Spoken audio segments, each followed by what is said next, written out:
자, 가중치 문제 풀이법을 내가 이렇게 여러분들에게 보여주고 있습니다. 자, 자료 해석은 계산이 아니라 비교라는 거죠. 관찰합니다. 눈으로 살핀다 뜻이죠.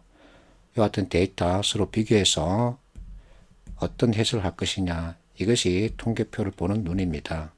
계산이 아닙니다. 비교입니다. 두 번째로는 범위 개념이죠. 자, 최대, 최소, 이 차이값을 범위라 그러죠.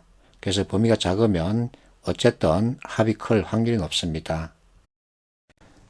그러면 이 문제 방금 말한 비교를 통한 범위 개념 적용 이렇게 해서 문제 풀어보겠습니다. 자, 이와 같은 가중치를 준다는 얘기죠.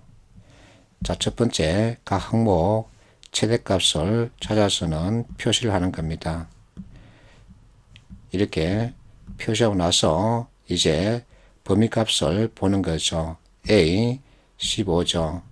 B는 자 표시를 받은 게 하나도 없습니다. 그래서 버리는 거죠.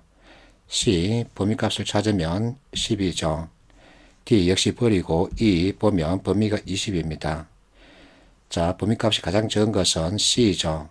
C는 비록 지도력에서는 최대값을 받지 못했지만 자, 범위값이 가장 적기 때문에 합계 점수가 가장 클 확률이 높은 거죠. 그래서 1등은 C가 되고 자, A를 보세요. 범위값이 E보다 적고 그리고 지도력에서 높은 점수를 받았습니다. 그래서 2등은 A가 되고 3등은 E가 되는 거죠. 자, B와 D는 볼 필요가 없습니다. 이렇게 접근하면 계산하지 않고 바로 답을 확정할 수 있는 거죠. 이 문제풀이 너무 쉽죠. 기출문제입니다. 각 항목별 가중치를 이렇게 주고 있습니다. 가중치 V점수에서 특징은 업무성과에 무려 60%를 주고 있다는 점이죠. 그렇다면 업무성과에서 가장 높은 점수를 받은 사람이 유리할 수밖에 없는 거죠. 자, 만약에 이 두 사람 비교해서 헷갈린다면 자, 최저점을 한 번 더 비교하면 됩니다. 최저점 안주임이 더 높죠. 그리고 업무성과에서도 더 높습니다. 그렇다면 안주임 이렇게 정할 수 있죠. 시험 문제인데 자, 학교 만족도 조사 결과표를 이렇게 주고 있습니다. 자, 밑에 만족도 산출식을 이렇게 주고 있습니다. 이 산출식에 표에 있는 표준 편차가 들어가 있다, 들어가 있지 않다 이것을 확인하면 되죠. 없죠.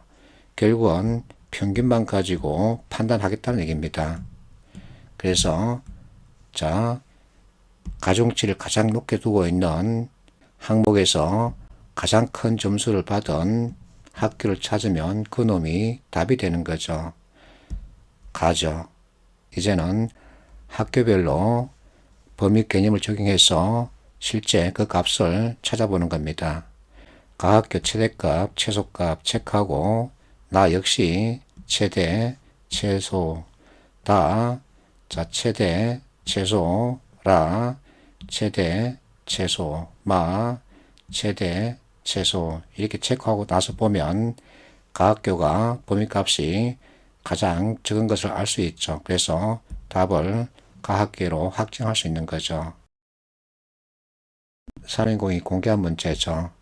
복잡한 내용을 주고 있지만 우리가 앞에서 익혔던 비교 그리고 범위 개념 적용 이것 가지고 접근하면 답을 바로 찾을 수 있죠. 자, 각 항목별로 이와 같은 가중치를 주겠다는 얘기죠.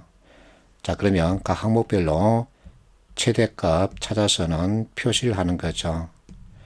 이렇게 표시를 하고 나서 이제 답을 찾으러 갑니다. 최고 득점자 그러면 당연히 각 항목별로 가장 많은 표시를 받은 D가 되는 거죠. 그리고 두 번째 문제 최저점자 찾으라는 거죠. 자, 표에서 표시를 하나도 받지 못한 C 당연히 그 대상이 되는 거죠. 이렇게 접근하면 어렵고 복잡한 가중치 문제 계산 자체 없이 바로 답을 확정할 수 있는 거죠. 4인공 기출문제죠. 총점 80점 이상을 합격자로 처리하겠다는 겁니다. 밑에 조건을 보면 괄학이 이렇게 나와 있습니다. 적겠죠? 60점 미만 없죠.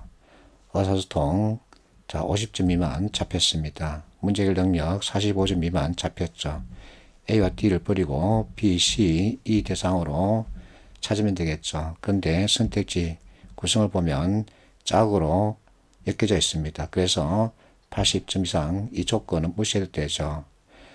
자, 항목별 최대점 찾아서 체크합니다. 의사소통 80이고 문제해결 55죠. 자, 체크를 한 번도 받지 못한 C는 버려야 되죠. 그래서 B와 E 이렇게 합격자가 정해지는 거죠. 자, C를 보세요. 60과 50 범위는 10이죠. B, 자, 범위를 보면 15입니다. 근데 C는 비록 범위가 적더라도 점수대가 낮은 쪽에 위치해 있기 때문에 전체 합계는 B보다 적게 되는 거죠. 이 원리를 잘 이용하면 됩니다.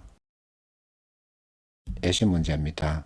자, 합격자 점수 가장 높은 사람 처리하겠다는 거죠.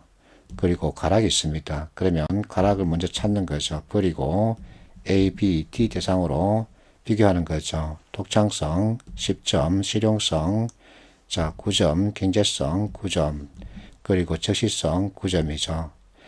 자, A, B, D 이 세 사람 대상으로 이제 선택지를 보면 되죠. B 불합격이다. 맞죠? 자, A가 가장 유리한 국면에 처해 있습니다. 범위값이 1이지만 점수대가 높죠. 불합격자, 자, A는 합격자입니다. 그래서 잘못됐죠. 합격자는 D이다. 잘못됐죠. A만 합격자죠. 4번 C는 총점이 D보다 낮기 때문에 불합격했다. 아니죠. 과락이 생겼습니다. 실제 더하면 33점으로 가장 높은 점수를 받았습니다. 그럼에도 과락이 있기 때문에 불합격 처리된 거죠. 5번 D가 합격하기 위해서는 실용성에서 최소 2점을 받아야 한다. 그러면 A와 D 점수를 내면 되죠. 점수가 동일합니다. 자, 그래서 실용성이든 말든 어쨌든 각 항목에서 1점만 더 받으면 합격자 처리되죠. 답은 1번이죠. 피ше 문제인데, 자, 두 번째를 찾으라는 거죠. 지원 계획을 보면 인원 제한이 있습니다. 6명 이상 9명 미만이라 그러죠. 그리고 밑에 자, 30% 별도로 지원한다. 이게 가중치를 뜻하죠. 자, 표를 보면 인원 구성에서 자, 과락이 생깁니다. 그래서 BCD 가운데 두 번째에 있다는 얘기죠. 최대 찾아갑니다. 자, 이렇게 찾으면 C가 1등이 되죠. 그리고 B, D 이렇게 비교하면 D, 자, 인원이 많습니다. 그리고 중중 같고 없고 그래서 D가 답이 되는 거죠. 이렇게 접근하면 이와 같은 복잡한 조건 볼 필요도 없습니다. 자, 코레일이 공개한 문제입니다. 문제 완성도가 아주 높았습니다. LCS 문제에도 이렇게 좋은 문제가 출제되다니 하고 놀라워서 혹시나 하는 마음에 찾아봤더니 역시나 피ше 문제를 그대로 뺏겨 먹었더군요. 어쨌든 자, 이 순위 잡는 게 중요합니다. B가 1등이고 E 2등, A 3등, D 4등, C 5등이라는 거죠. 자, 이렇게 표시해 놓고 이제 각 항목별 최대값을 찾아서 보면 우리가 얻고자 하는 답은 금방 눈에 잡히죠. 자, 동그라미 표시 해놓고 나서 전체 특징을 잡으면 논리력에 동그라미 표시는 하나밖에 없다는 거죠. 1등을 차지하는 B, 자, 논리력과 창의력에서 가장 높은 점수를 받았습니다. 그렇다면 논리력에 가장 높은 가중치를 줄 수 있는 거죠. 창의력은 자, E 겹쳐 있습니다. 그래서 논리력보다 가중치가 낮다. 즉, 두 번째다. 이렇게 볼 수 있는 거죠. 그래서 창의력의 가중치를 두 번째로 두는 겁니다. 자, 이제 이 보면 자, 순발력에 가중치 3을 줄 수 있죠. 그래서 각각에 3을 주는 겁니다. 이번에는 3등을 차지한 A로 가는 거죠.